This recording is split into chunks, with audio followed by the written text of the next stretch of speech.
Hello and welcome to maths for me. इस video में हम लोग ratio of mass of the combining elements in the compound ये कैसे निकाला जाता है इसको जानेंगे। तो सबसे पहले हम लोग ये समझ लेते हैं कि ये जो क्वेश्चन है वो किस पर बेस्ड है।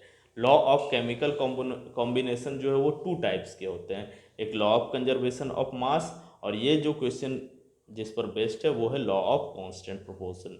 सबसे पहले हम लोग स्टेटमेंट देख लेंगे। लॉ ऑफ कांस्टेंट प्रोपोर्शन का क्या है? स्टेटमेंट है कि it states that in a pure chemical compound elements are always present in a definite proportion by mass. तो कहने का ये मतलब है कि किसी प्योर केमिकल कंपाउंड में जो भी एलिमेंट्स प्रेजेंट हैं उनके मासेस का रेशियो जो है वो जो प्रोपोर्शन है वो क्या रहेगा? फिक्स्ड रहेगा।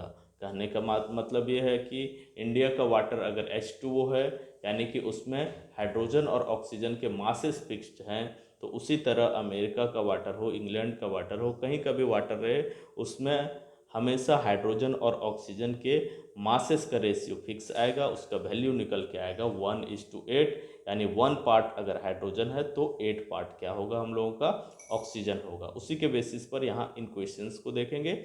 सबसे पहले एटॉमिक मासेस हम लोगों को याद होना चाहिए, अगर नहीं याद है तो आप कुछ कॉमन एलिमेंट्स के एटॉमिक मासेस को याद कर सकते हैं। तो एक एक करके हम लोग मासेस का रेशियो निकालेंगे। क्वेश्चन में बोला गया find the ratio of mass of the combining elements in the following compounds. In compounds में जो मासेस हैं कंबाइनिंग एलिमेंट्स के, उसके रेशियो को फाइंड आउट करना है। तो सबसे पहले है CO2। CO2 मीन्स एक एटम कार्बन का C लिख दिए, इज टू एटम ऑक्सीजन का, तो 2 × O लिखेंगे। अब इसके एटॉमिक मासेस लिख लेते हैं। कार्बन का एटॉमिक मास होता है 12 और ऑक्सीजन का एटॉमिक मास हो जाता है 16। तो यहाँ पर हम लोग क्या कर सकते हैं? कैंसिल आउट कर सकते हैं जो भी कैंसिल हो रहा है। तो कैंसिल आउट करके पहले इसको लिख दिया जाएगा। 12 यहाँ हो गया, इस टू 16 2 जा 32 हो गया। दोनों ही कैंसिल होते हैं 4 से, 4 3 जा 12 एंड 4 8 जा 32। तो 3:8 रेशियो आ गया। यानी कहने का ये मतलब है कि कार्बन का जितना मास है और ऑक्सीजन का जितना मास है कार्बन डाइऑक्साइड में, तो वो हो जाएगा 3 पार्ट कार्बन का और 8 पार्ट हो जाएगा ऑक्सीजन का। तो ये हम लोग का A नंबर का आंसर हो गया। उसके बाद बी में कैल्शियम कार्बोनेट है। तो कैल्शियम का एटॉमिक मास, कैल्शियम लेंगे इस टू कार्बन लेंगे इस टू 3 × ऑक्सीजन लेंगे। क्यों 3 × ऑक्सीजन लिया गया है? क्योंकि 3 एटम है हम लोग का ऑक्सीजन का यहाँ पर इस कंपाउंड में। तो कैल्शियम का एटॉमिक मास 40 हो गया और कार्बन का 12 हो गया और इस टू 3 × ऑक्सीजन का 16 हो गया। तो इसको क्या लिखा जाएगा? इसको फर्दर लिखा जाएगा 40:12:16 3 जा 48। तीनों ही कैंसिल हो सकते हैं 4 से। 4 10 जा 40, 4 3 जा 12 एंड 4 से 16 टाइम में, 4 से ये 12 टाइम में कैंसिल हो गया। यानी कि रेशियो हम लोग का निकल के आ गया 10:3:12। उसके बाद हम लोग का है मैग्नीशियम हाइड्रोक्साइड। मैग्नीशियम हाइड्रोक्साइड में Mg:2 ऑक्सीजन इसलिए लिया गया है क्योंकि ये ब्रैकेट का मतलब है, ये जो 2 ब्रैकेट के आउटसाइड में वो ऑक्सीजन से भी मल्टीप्लाई होगा, हाइड्रोजन से भी मल्टीप्लाई होगा। तो ऑक्सीजन के एटम हो गए 2 ऑक्सीजन हो गया, इस टू हाइड्रोजन भी 2, तो 2 × हाइड्रोजन हो गया।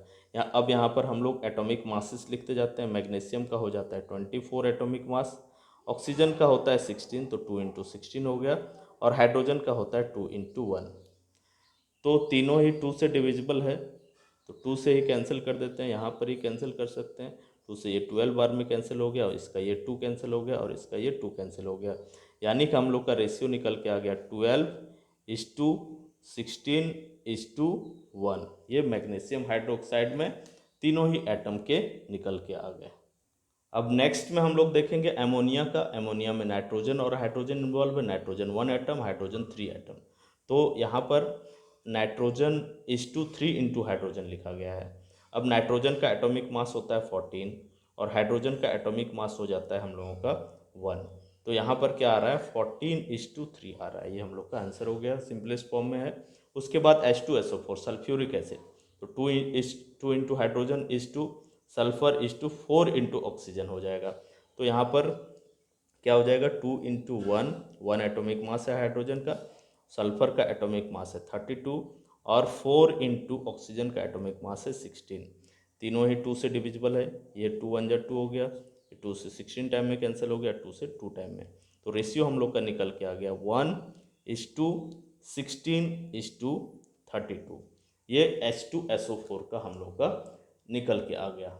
अब एक कुछ और कंपाउंड्स हैं जिनके आंसर्स आपको फाइंड आउट करना है, उनके ratio of masses of the combining elements निकाल के दिखाना है। वो आप वीडियो को पॉज करके आगे के स्लाइड में आप देख सकते हैं।